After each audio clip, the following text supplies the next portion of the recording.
মার্কিনীদের নিরাপত্তার স্বার্থে অভিবাসীদের অবাধ প্রবেশ নিয়ন্ত্রণ করা হচ্ছে দাবি প্রেসিডেন্ট ট্রাম্পের। ব্যাপক কর্মসংস্থানের সুযোগ সৃষ্টির ঘোষণা। আসাদ সরকারের বিরুদ্ধে নিরাপত্তা পরিষদের অবরোধ প্রস্তাবে আবারও রাশিয়া ও চীনের ভেটো।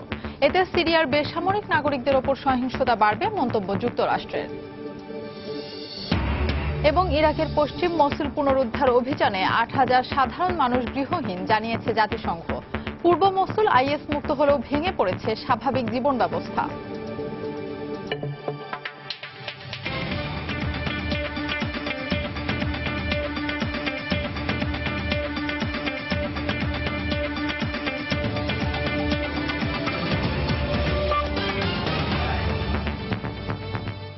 আন্তর্জাতিক সময়ের সঙ্গে আছি আমি ফাহমিদা মৌটুসী। দেশের নাগরিকদের নিরাপত্তার স্বার্থে যুক্তরাষ্ট্রে অভিবাসীদের অবাধ প্রবেশ নিয়ন্ত্রণ করা হচ্ছে বলে দাবি করেছেন মার্কিন প্রেসিডেন্ট ডোনাল্ড ট্রাম্প। শক্ত অভিবাসন আইন প্রণয়নের মাধ্যমে মার্কিনদের জন্য কর্মসংস্থানের সুযোগ সৃষ্টির কথাও বলেন তিনি। প্রেসিডেন্ট নির্বাচিত হওয়ার পর মঙ্গলবার রাতে প্রথমবারের মতো কংগ্রেসের যৌথ অধিবেশনে দেয়া ভাষণে এসব কথা বলেন ট্রাম্প।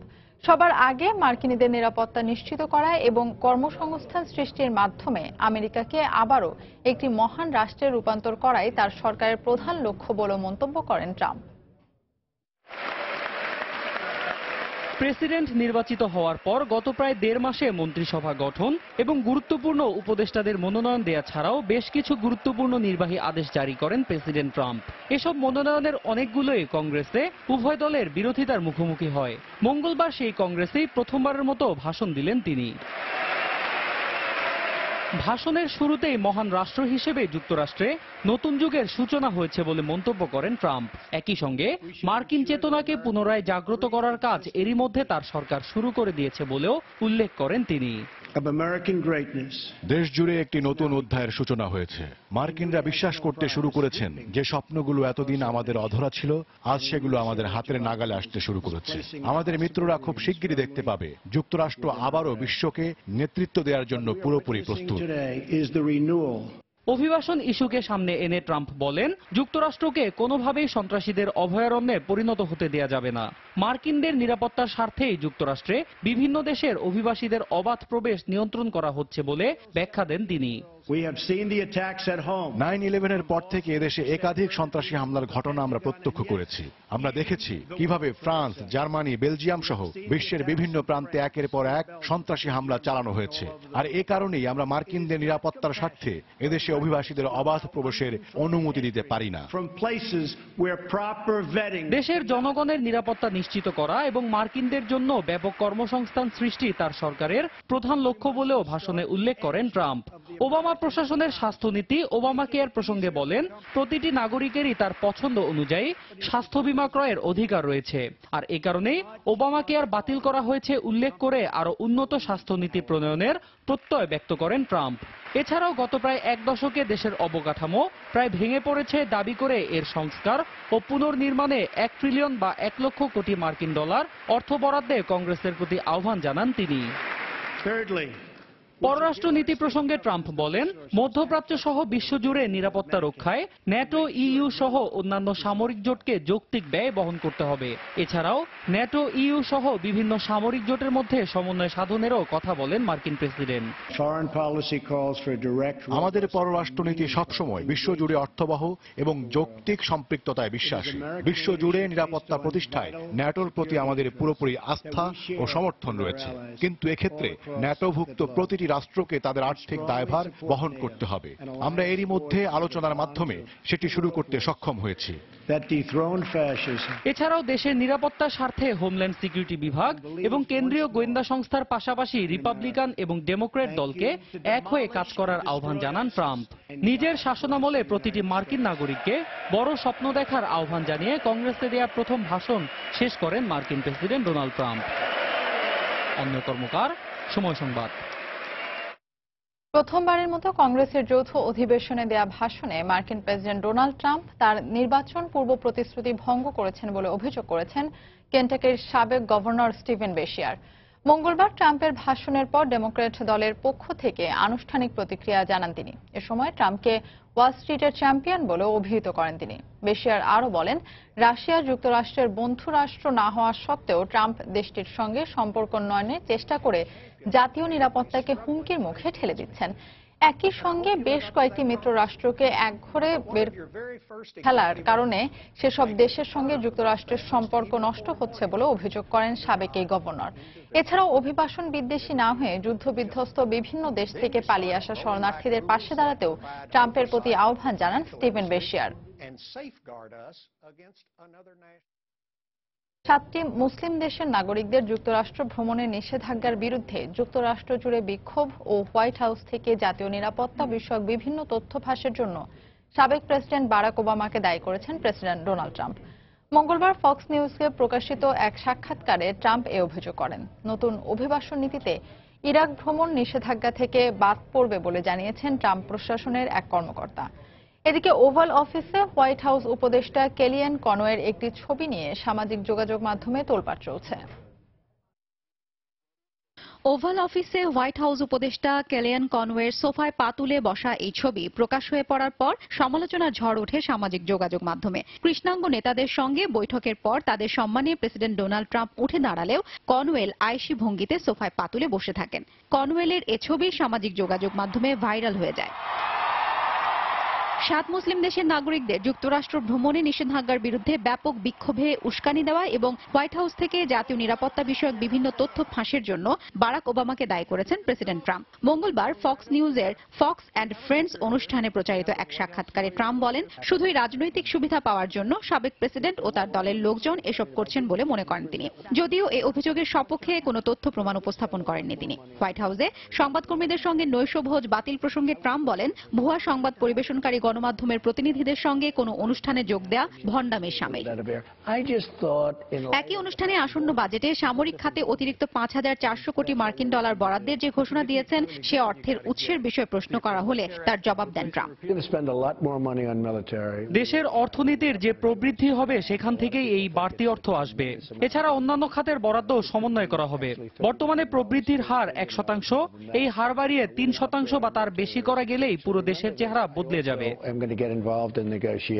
তবে পররাষ্ট্র দপ্তরের বাজেট কমানো হবে বলে ট্রাম্প যে মন্তব্য করেছেন তা কংগ্রেসে অনুমোদন পাওয়ার সম্ভাবনা কম বলে জানিয়েছেন রিপাবলিকান সিনেটর মিচ ম্যাককনেল। তিনি নিজেও তা সমর্থন করেন না বলে জানান।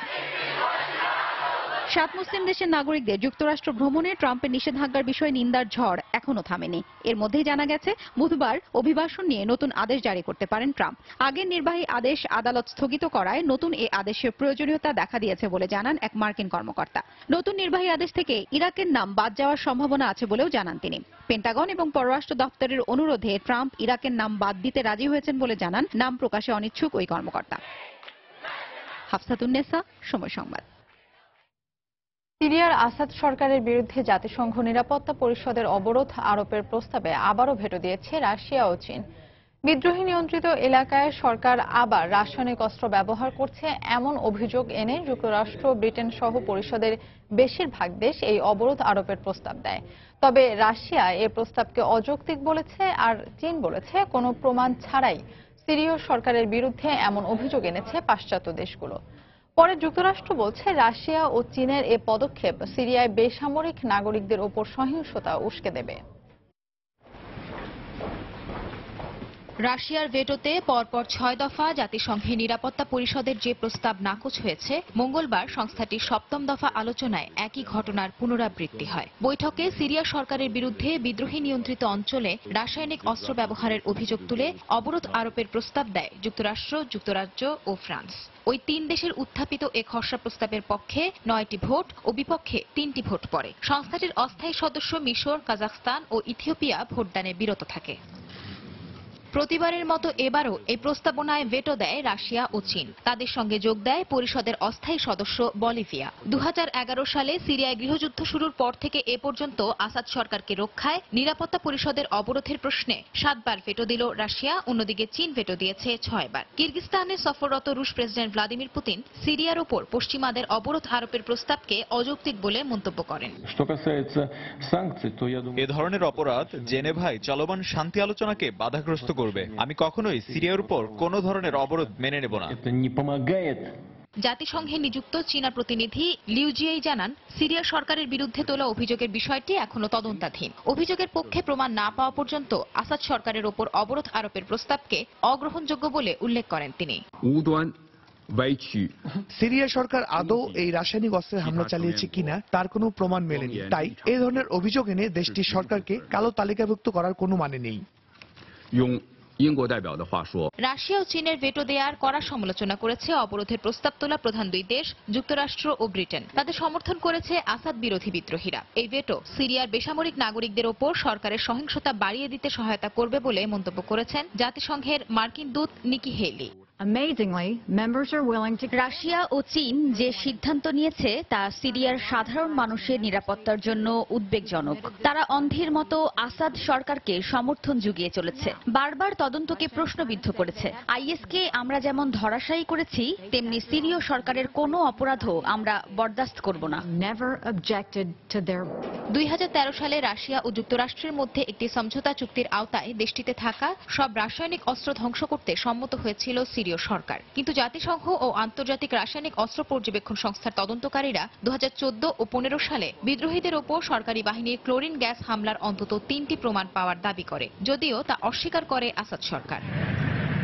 এদিকে তুরস্ক সমর্থিত সিরিয়ার বিদ্রোহী বাহিনী ফ্রি সিরিয়ান আর্মি আলবাব শহরে যুক্তরাষ্ট্র সমর্থিত সিরিয়ান ডেমোক্রেটিক ফোর্সের বিরুদ্ধে অভিযান জোরদারের ঘোষণা দিয়েছে। এছাড়া কুর্দে অধ্যুষিত শহর মানবিজ থেকে আইএস জঙ্গিদের হটাতে তুর্কি বাহিনী কঠোর প্রতিরোধ গড়ে তুলবে বলে জানিয়েছে দেশটির সরকার। সঞ্জনা চৌধুরী, সময় সংবাদ।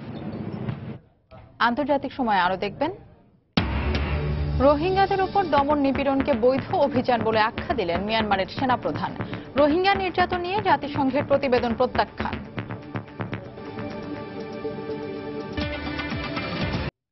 মসুল থেকে বের হবার মূল সড়ক নিয়ন্ত্রণে নিয়েছে ইরাকি বাহিনী। আইএসের দখল থেকে ইরাকের পশ্চিম মসুল পুনরুদ্ধার অভিযানে প্রায় 8,000 সাধারণ মানুষ বাস্তুচ্যুত হয়েছে বলে জাতিসংঘের এক প্রতিবেদনে জানানো হয়েছে।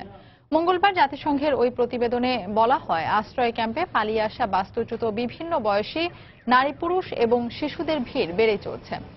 চলতি বছরের জানুয়ারিতে পশ্চিম মসুলের কিছু অংশ উদ্ধারের পর 19 ফেব্রুয়ারি আইএস এর বিরুদ্ধে যৌথ অভিযান জোরদার করে ইরাকি সরকার। এর আগে পূর্বাঞ্চলের অধিকাংশ স্থানে নিজেদের নিয়ন্ত্রণ প্রতিষ্ঠা করতে সক্ষম হয় সরকারি বাহিনী।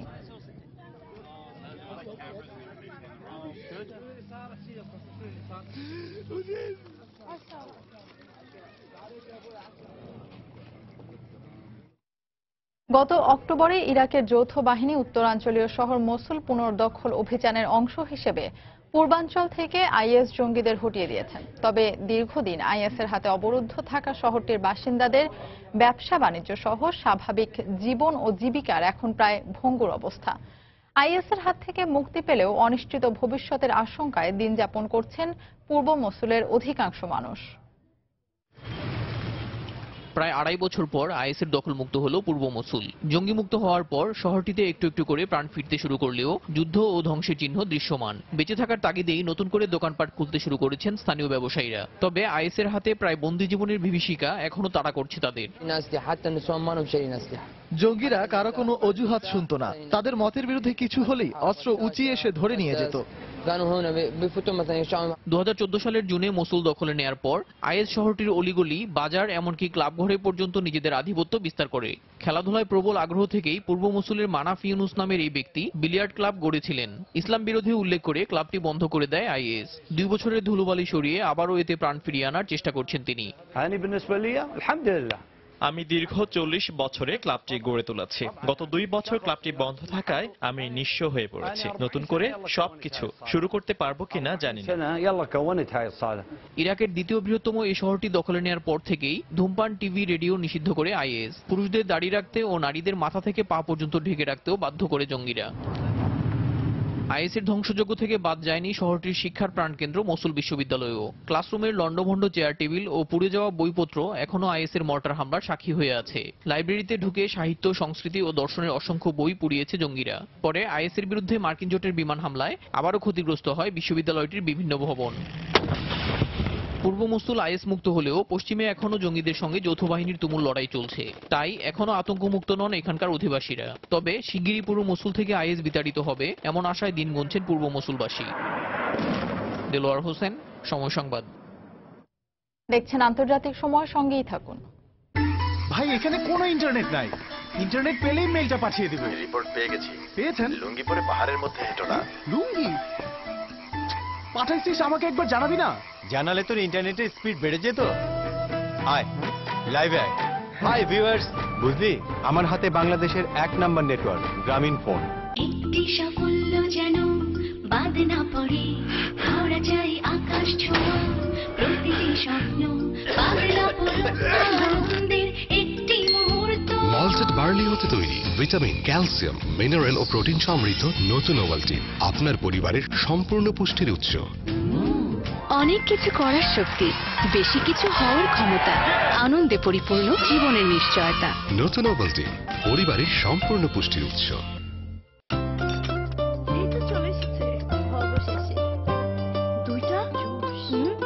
এটার সাথে এটা ফ্রি। এবার হাসি থাক সবার মুখে। এখন 7 আপ 2 লিটারের সাথে Pepsi 250 ml go pack free. I fill up. একটি সাফল্য যেন বাদ না পড়ে, হাওড়া চাই আকাশ ছোঁয়া, প্রতিটি স্বপ্ন পাগলা আনন্দের একটি মুহূর্ত। মল্টেড বার্লি হতে তৈরি ভিটামিন, ক্যালসিয়াম, মিনারেল ও প্রোটিন সমৃদ্ধ নতুন ওভালটিন আপনার পরিবারের সম্পূর্ণ পুষ্টির উৎস। অনেক কিছু করার শক্তি, বেশি কিছু হওয়ার ক্ষমতা, আনন্দে পরিপূর্ণ জীবনের নিশ্চয়তা। নতুন ওভালটিন পরিবারের সম্পূর্ণ পুষ্টির উৎস। পিম্পলস যেভাবেই অ্যাটাক করুক না কেন, I am ready to fight. Garnier Men Acno Fight face wash প্রথম ওয়াশ থেকেই পিম্পলসের 6টি লক্ষণের সঙ্গে লড়ে। Hit pimples for a 6। বেছে নিন Garnier Men Acno Fight face wash. যে কোনো ত্বকের প্রয়োজনে গার্নিয়ার মেন ফেস ওয়াশের সম্পূর্ণ রেঞ্জ এখন আপনার কাছের দোকানে।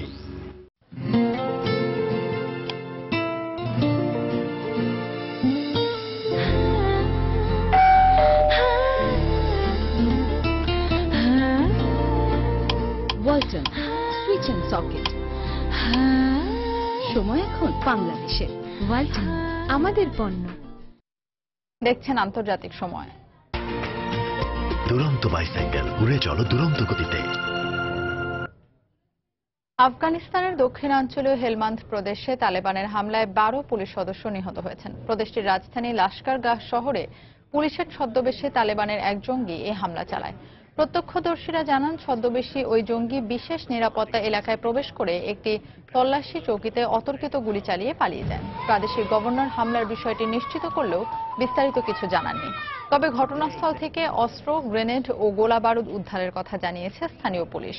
পরে তালেবান এক বিবৃতিতে হামলার দায় স্বীকার করে। 2001 সালে মার্কিন বাহিনীর হস্তক্ষেপে রাষ্ট্রীয় ক্ষমতা থেকে উচ্ছেদের পর থেকেই হেলমান্দের শক্ত ঘাঁটি গড়ে তালেবান।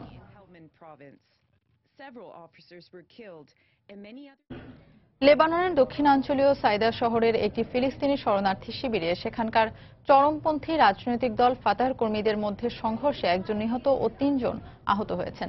প্রত্যক্ষদর্শীদের বরাতে রয়টার্স জানায়, ফিলিস্তিনি শরণার্থীদের আইন আল হিলওয়া নামের ওই শিবিরটিতে মঙ্গলবার টানা কয়েক ঘণ্টা থেমে থেমে গোলাগুলি ও গ্রেনেড বিস্ফোরণের শব্দ পাওয়া যায়।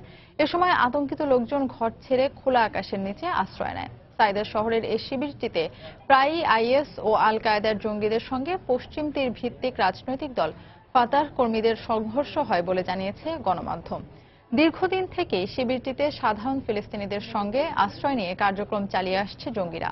তাদের লেবাননের নিরাপত্তা বাহিনীর হাতে তুলে দিতে ফাতাহ কর্মীরা বিভিন্ন সময় অভিযান পরিচালনা করে থাকে। বর্তমানে শিবিরটিতে 4.5 লাখ ফিলিস্তিনি বসবাস করছে। 2016 সালে ইসরায়েলি বাহিনী 26 ফিলিস্তিনি স্কুল শিক্ষার্থীকে হত্যা করেছে। তাদের হাতে গ্রেফতার হয়েছে 89,799 জন শিক্ষার্থী। এছাড়াও 5,528 জন শিক্ষক ও অন্যান্য পেশাজীবী নানাভাবে ওই বাহিনীর বর্বরতার শিকার হয়েছেন।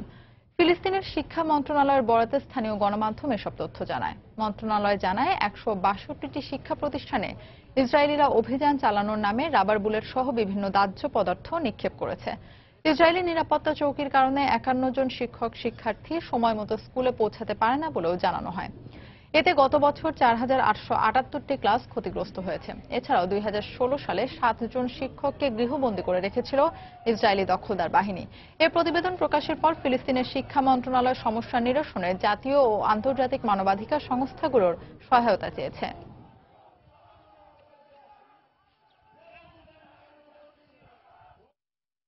ইয়েমেনে হাউথি বিদ্রোহীদের হামলায় 2 সৌদি সেনা নিহত হয়েছেন।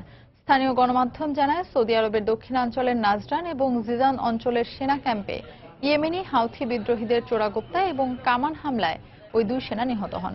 তবে ওই হামলার ক্ষয়ক্ষতির বিস্তারিত তথ্য জানা যায়নি। বার্তা সংস্থা রয়টার্সের দেওয়া তথ্য মতে 2015 সালের মার্চ থেকে 2016 সালের এপ্রিল পর্যন্ত সীমানা অতিক্রম করার সময় ইয়েমেনি বিদ্রোহীদের গুলিতে 400 সৌদি সেনা নিহত হন। Hardware to Saudi Arabia and politically backed to restore Yemen's legitimate government ousted by Iran-backed rebels, the Houthis. আন্তর্জাতিক সময় আরো যা দেখবেন, নিউ ইয়র্কে হয়ে গেল আকর্ষণীয় খেলনা প্রদর্শনী। হলিউড সিনেমার চরিত্রগুলোর আদলে তৈরি পুতুল বেশি জনপ্রিয়।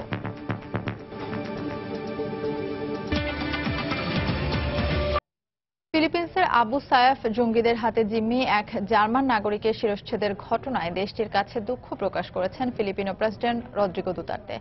মঙ্গলবার এক অনুষ্ঠানে দুতার্তে বলেন, জার্মান ওই নাগরিককে উদ্ধারে সামরিক বাহিনীর অভিযান সত্ত্বেও তাকে বাঁচানো সম্ভব হয়নি। এই ব্যর্থতার জন্য ওই জার্মান নাগরিকের পরিবার সহ দেশটির জনগণের কাছে ক্ষমা প্রার্থনা করেন দুতার্তে। এরই মধ্যে জার্মান চ্যান্সেলর অ্যাঙ্গেলা মার্কেল এ পৈশাচিক ঘটনার তীব্র নিন্দা জানিয়েছেন। আইএসের প্রতি আনুগত্য প্রকাশ করা ওই জঙ্গি গোষ্ঠীটির হাতে এখনো অন্তত 19 বিদেশি সহ 26 জন বন্দী আছে বলে ধারণা করা হচ্ছে। মুক্তিপণের সময়সীমা শেষ হওয়ায় রোববার জার্গেন কান্টনার নামে 70 বছর বয়সী ওই জার্মান নাগরিককে হত্যা করে আবু সায়াফ। গত বছরের 5 নভেম্বর মালয়েশিয়ার সাবাহ উপকূল থেকে অপহরণের পর কান্টনারের মুক্তিপণ বাবদ 6 লাখ মার্কিন ডলার দাবি করে জঙ্গিরা।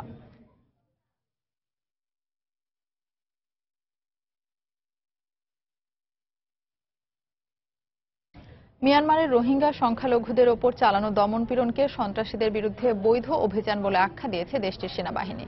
মঙ্গলবার এক সংবাদ সম্মেলনে রোহিঙ্গা ইস্যুতে প্রথমবারের মতো সেনাবাহিনীর পক্ষ থেকে এ মন্তব্য করা হয়। রোহিঙ্গা নির্যাতন নিয়ে জাতিসংঘ এবং অন্যান্য মানবাধিকার সংস্থার প্রতিবেদনকে অবিবেচক বলে দাবি করেন দেশটির প্রধান জেনারেল স্টাফ মায়াতুন ও।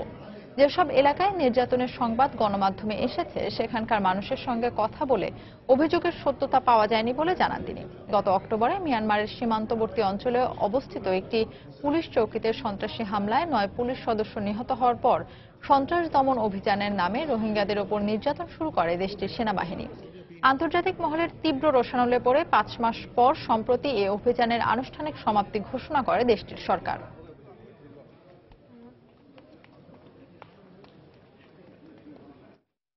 যুক্তরাষ্ট্রের ম্যাসাচুসেটস অঙ্গরাজ্যে একটি ছোট বিমান বিধ্বস্ত হয়ে পাইলট নিহত হয়েছে। মঙ্গলবার অঙ্গরাজ্যটির মিথুয়েন শহরে একটি ভবনের ছাদে বিধ্বস্ত হয় বিমানটি। এতে ভবনটির একাংশ ভেঙে পড়ে। বিমান বিধ্বস্তের কারণ খতিয়ে দেখতে তদন্ত পরিচালনার কথা জানিয়েছে পুলিশ। প্লেনটিতে আর কোনো আরোহী ছিল কিনা তা জানা যায়নি। নিহত পাইলটের পরিচয় এখনও প্রকাশ করা হয়নি।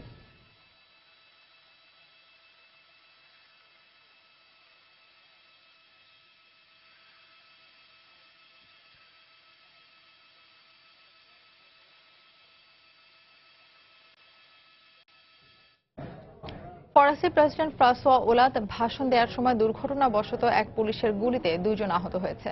সরকারি কর্মকর্তারা জানান, প্রেসিডেন্ট মঙ্গলবার দেশটির পশ্চিমাঞ্চলীয় একটি শহরের রেলওয়ে উদ্বোধনী অনুষ্ঠানে ভাষণ দিচ্ছিলেন।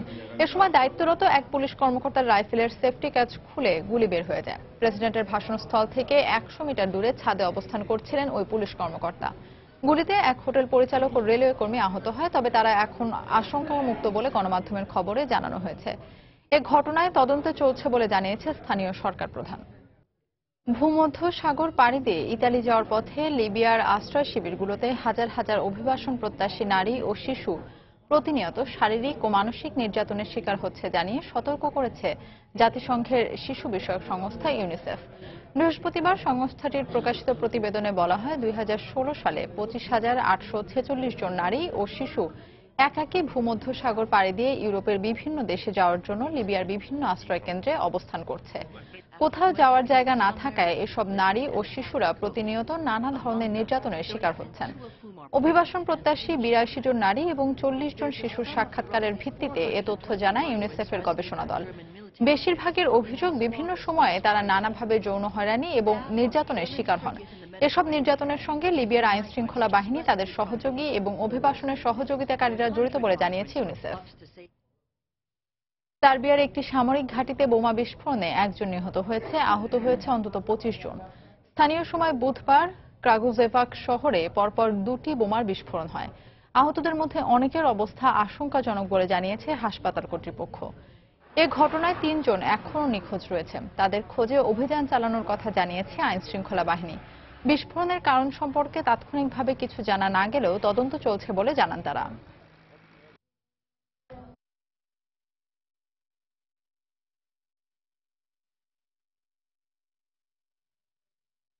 কিম জং নামকে হত্যার দায়ে ইন্দোনেশিয়া এবং ভিয়েতনামের ২ নারীর বিরুদ্ধে আনুষ্ঠানিকভাবে হত্যা মামলার অভিযোগ গঠন করেছে মালয়েশীয় কর্তৃপক্ষ।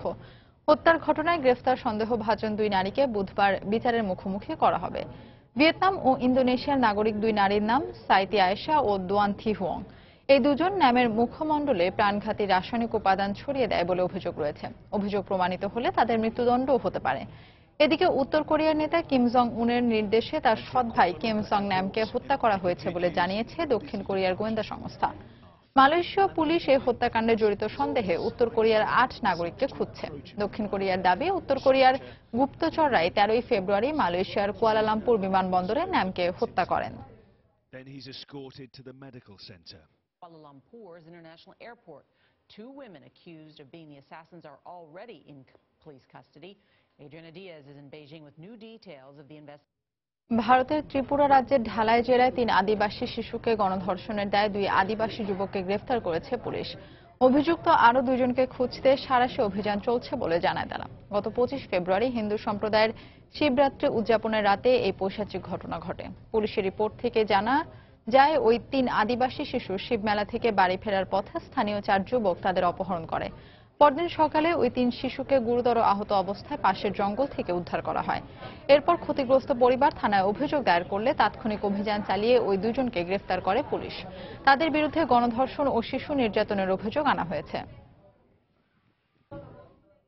ঘুষ, আত্মসাৎ সহ বেশ কয়েকটি অভিযোগে টেক জায়ান্ট স্যামসাং এর প্রধান লি জে ইয়ং এর বিরুদ্ধে আনুষ্ঠানিক অভিযোগ গঠন করেছে দক্ষিণ কোরিয়ার আদালত। দেশটির আদালত মুখপাত্রের বরাত দিয়ে মঙ্গলবার স্থানীয় গণমাধ্যম অভিযোগ গঠনের বিষয়টি নিশ্চিত করেছে। স্যামসাং এর ভাইস চেয়ারম্যানের বিরুদ্ধে দেশটির প্রেসিডেন্ট পার্ক গিউনহের ঘনিষ্ঠ বন্ধু চোই সুন সিলের অলাভজনক একটি প্রতিষ্ঠানকে $3,63,00,000 ঘুষ দিয়ে ব্যক্তিগত স্বার্থ হাসিলের অভিযোগ রয়েছে। এর আগে দুর্নীতি তদন্তে প্রভাব বিস্তারের অভিযোগে 17 ফেব্রুয়ারি লি জে ইয়ংকে গ্রেফতার করা হয়। এ ঘটনায় স্যামসাং বড় ধরনের ধাক্কা খাবে বলে বিশেষজ্ঞরা ধারণা করছেন।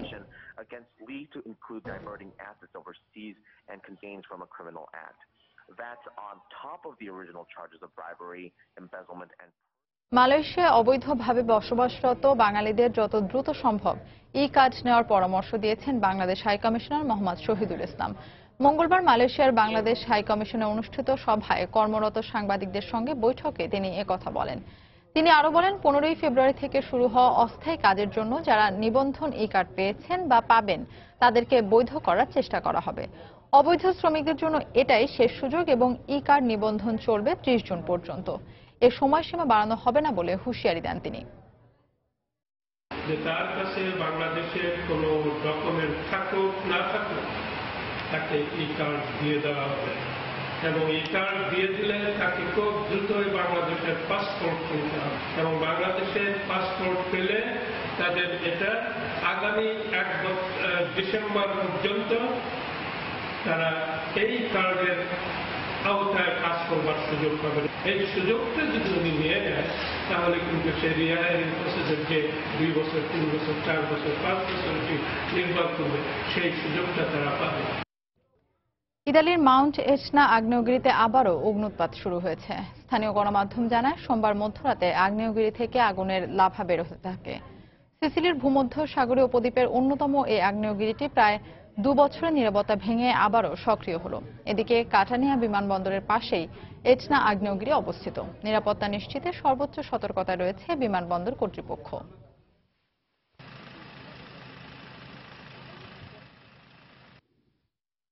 কোরীয় উপদ্বীপে বার্ষিক যৌথ সামরিক মহড়া শুরু করেছে দক্ষিণ কোরিয়া ও যুক্তরাষ্ট্র।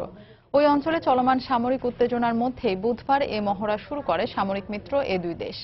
এ মহড়ায় 3 লাখ দক্ষিণ কোরীয় সেনা ও 17,000 মার্কিন সেনা অংশ নিচ্ছে বলে জানানো হয়। মার্কিন যুদ্ধজাহাজ ও বিমান বাহিনীও মহড়ায় অংশ নিচ্ছে। যৌথ প্রশিক্ষণে দুই দেশের সেনাবাহিনী সামরিক বিভিন্ন কৌশল বিনিময় করছে বলে দুই দেশের সামরিক সূত্রে জানা গেছে। গত মাসে মার্কিন প্রতিরক্ষা মন্ত্রী জেমস ম্যাটিস দক্ষিণ কোরিয়া সফরে দুই দেশের সামরিক সহযোগিতা আরও বাড়ানোর ইঙ্গিত দেন। এরই মধ্যে উত্তর কোরিয়াও ওই অঞ্চলে পাল্টা মহড়া পরিচালনার ঘোষণা দিয়েছে। The article says the drill seriously jeopardizes the ballistic missile on Sunday. Meanwhile, the UN and nearby countries.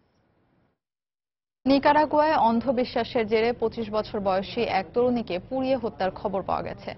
ভূত তাড়ানোর চিকিৎসা হিসেবে স্থানীয় এক ওঝা ভিলমা রুজিলো নামের ওই তরুণীকে হাত পা বেঁধে আগুনে নিক্ষেপ করে। পরে তাকে গুরুতর দগ্ধ অবস্থায় উদ্ধার করে হাসপাতালে ভর্তি করা হলেও বুধবার তিনি মারা যান। পরিবারের অভিযোগ, নিজেকে ধর্মগুরু দাবি করা এক ব্যক্তির নির্দেশে 4 জন ভিলমার ওপর এ হামলা চালায়। তাদের আটক করেছে পুলিশ। হুয়ান রোচা নামে কথিত ওই ধর্মগুরু এ ঘটনায় নিজের সম্পৃক্ততার অভিযোগ অস্বীকার করে বলেন, খারাপ আত্মা ভিলমাকে আগুনে ফেলে পরকালে তুলে নিয়ে গেছে, এতে তার কোনো হাত নেই। সম্প্রতি ভিলমা অস্বাভাবিক রাগ দেখাতে শুরু করলে তার পরিবার ওই ওঝার শরণাপন্ন হয়।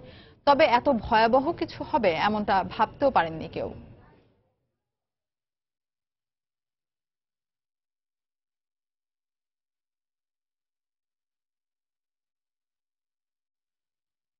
অব্যাহত খাদ্য সংকটের কারণে জাতীয় দুর্যোগ পরিস্থিতির ঘোষণা দিয়েছে সোমালিয়া সরকার। বিশ্ব স্বাস্থ্য সংস্থার সাম্প্রতিক জরিপ অনুযায়ী দেশটির অন্তত 30 লাখ মানুষ অনাহারে রয়েছে।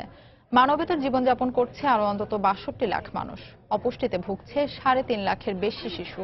এর মধ্যে 70,000 শিশুর জীবন সংকটাপন্ন বলে জানায় সংস্থাটি। দেশের প্রায় অর্ধেক জনগোষ্ঠীর কাছে দ্রুততম সময়ের মধ্যে জরুরি ত্রাণ সহায়তা পৌঁছানো না গেলে দুর্ভিক্ষ দেখা দেওয়ার আশঙ্কা রয়েছে। এমনটা হলে 25 বছরের ইতিহাসে তৃতীয়বারের মতো এই ভয়াবহ দুর্যোগের মুখোমুখি হবে সোমালিয়া। শেষ দুর্ভিক্ষে দেশটির অন্তত 2.5 লাখেরও অনাহারে মারা যায়। এ অবস্থায় ধনী রাষ্ট্র ও আন্তর্জাতিক দাতা সংস্থাগুলোকে এগিয়ে আসার আহ্বান জানিয়েছেন দেশটির প্রেসিডেন্ট মোহাম্মদ আবদুল্লাহি মোহাম্মেদ। যুক্তরাষ্ট্রের নিউ ইয়র্কে হয়ে গেল আকর্ষণীয় খেলনা প্রদর্শনী। যুক্তরাষ্ট্র সহ বিশ্বের বিভিন্ন দেশের খেলনা নির্মাতা প্রতিষ্ঠান এই মেলায় অংশ নিয়েছে। নানা ডিজাইন আর চোখ ধাঁধানো হরেক রকমের খেলনা এবারের প্রদর্শনীতে স্থান পেয়েছে। মেলায় সবচেয়ে বেশি জনপ্রিয়তা পেয়েছে হলিউডের সিনেমার চরিত্রগুলোর আদলে তৈরি পুতুল। জনপ্রিয় পুতুল বারবির কথা কেনা জানে। বারবি বলতেই চোখের সামনে ভেসে ওঠে নিখুঁত দেহ সৌষ্ঠব, নীল চোখ আর সোনালী চুলের এক নারীর প্রতিচ্ছবি। প্রতি বছরের মতো এবারও যুক্তরাষ্ট্রের নিউ ইয়র্কে আয়োজন করা হয়েছে খেলনা প্রদর্শনীর। এবারের মেলায় বারবি ছাড়াও স্থান পেয়েছে অ্যানিমেশনের জনপ্রিয় সব গেম শো ও বাহারি রকমের যানবাহন। এসব গেম স্মার্টফোন ও আইপ্যাডে খেলার পাশাপাশি মেলায় রাখা হয় এদের ভাস্কর্য। যুক্তরাষ্ট্রের ইতিহাস ও ঐতিহ্য মাথায় রেখে নানা ডিজাইন আর সুনিপুণ কারুকাজে তৈরি করা হয় বিভিন্ন ধরনের পুতুল। এবছর আমরা সবচেয়ে বেশি তৈরি করেছি নানা ধরনের দ্রুত গতির যানবাহন। এই ধরনের খেলনা বাচ্চারা খেলতে অনেক পছন্দ করে। এছাড়াও স্মার্টফোনে খেলার জন্য বিভিন্ন ধরনের গেমসের অ্যাপস নির্মাণ করেছি আমরা। এবারের মেলায় বেশি জনপ্রিয়তা পেয়েছে হলিউড মুভির চরিত্রের আদলে তৈরি খেলনা পুতুল, যেগুলোতে Spiderman, Power Ranger, Guardians of the Galaxy, Cars 3 সহ নানা চরিত্র ফুটিয়ে তোলা হয়েছে। যুক্তরাষ্ট্রের খ্যাতনামা সব খেলনা নির্মাতা প্রতিষ্ঠান ছাড়াও বিশ্বের বিভিন্ন দেশের নামিদামি প্রতিষ্ঠান প্রদর্শনীতে অংশ নিয়েছে। আয়োজকদের প্রত্যাশা, মেলায় অংশ নেওয়া খেলনাগুলো নতুন বছরে জনপ্রিয়তা পাবে। রবিউল ইসলাম আওলাদ, সময় সংবাদ। 72 জন বিখ্যাত ডিজাইনার, মডেল আর কোরিওগ্রাফারের অংশগ্রহণে হয়ে গেল জাঁকজমকপূর্ণ নিউ ইয়র্ক ফ্যাশন উইক 2017। যুক্তরাষ্ট্রের নামি দামি সব ব্র্যান্ড আর ফ্যাশন ডিজাইনারদের নকশা করা পোশাক নিয়ে সাজানো হয় এবারের আসর। ভিন্নধর্মী পোশাক থেকে শুরু করে এতে ছিল একেবারে কেতাদুরস্ত পোশাকেরও সম্ভার। নিউ ইয়র্ক ফ্যাশন উইক 2017 এ যেন মডেলদের রাজ্য। এবারও মঞ্চে ফ্যাশন ট্রেন্ড সবকিছুই উপস্থাপন করা হয়েছে নতুনভাবে। ডিজাইনার, মডেল আর কোরিওগ্রাফারদের মিলন মেলায় জমজমাট ফ্যাশন উইকের আসর। এবারের আসরে 72 জন বিখ্যাত ডিজাইনারের আকর্ষণীয় পোশাকের দেখা মিলবে। মঞ্চের পেছনেও চলছে প্রস্তুতি। মডেলরা ব্যস্ত নিজেদের সুন্দর ও পরিপাটি করে সাজাতে। নিউ ইয়র্ক ফ্যাশন উইক আয়োজিত ফ্যাশন শো এর মঞ্চে ওঠার আগে এভাবেই নিজেদের সজ্জিত করেন তারা। প্রদর্শনীতে নজর কাড়া পোশাকের মধ্যে লম্বা ও খাটো কাটের স্কার্ট এবং গাউনের প্রাধান্য লক্ষ্য করা যায়। শীতকে প্রাধান্য দিয়ে হালকা উলের কিছুটা ছিমছাম পোশাকের সম্ভারও চোখে পড়ার মতো। কেবল পোশাকই নয়, এর সাথে মিল রেখে জুতো, হেয়ার স্টাইল ও অন্যান্য বিষয়ের উপর নজর রাখা হয়। চোখ ধাঁধানো এই আয়োজন দেখে বেশ উল্লসিত ছিল উপস্থিত দর্শকেরা। আফরিন জেরিন, সময় সংবাদ। আন্তর্জাতিক সময়ের শীর্ষ সংবাদগুলো জানিয়ে দিচ্ছি আরেকবার। মার্কিনীদের নিরাপত্তার স্বার্থে অভিবাসীদের অবাধ প্রবেশ নিয়ন্ত্রণ করা হচ্ছে দাবি প্রেসিডেন্ট ট্রাম্পের। ব্যাপক কর্মসংস্থানের সুযোগ সৃষ্টির ঘোষণা। আসাদ সরকারের বিরুদ্ধে নিরাপত্তা পরিষদের অবরোধ প্রস্তাবে আবারও রাশিয়া ও চীনের ভেটো। এতে সিরিয়ার বেসামরিক নাগরিকদের ওপর সহিংসতা বাড়বে মন্তব্য যুক্তরাষ্ট্রের। এবং ইরাকের পশ্চিম মসুল পুনরুদ্ধার অভিযানে ৮,০০০ সাধারণ মানুষ গৃহহীন জানিয়েছে জাতিসংঘ। পূর্ব মসুল আইএস মুক্ত হলেও ভেঙে পড়েছে স্বাভাবিক জীবন ব্যবস্থা। এই ছিল আন্তর্জাতিক সময়। যে কোনো খবর পেতে ভিজিট করুন সময়নিউজ.টিভি। সঙ্গে থাকুন সময়।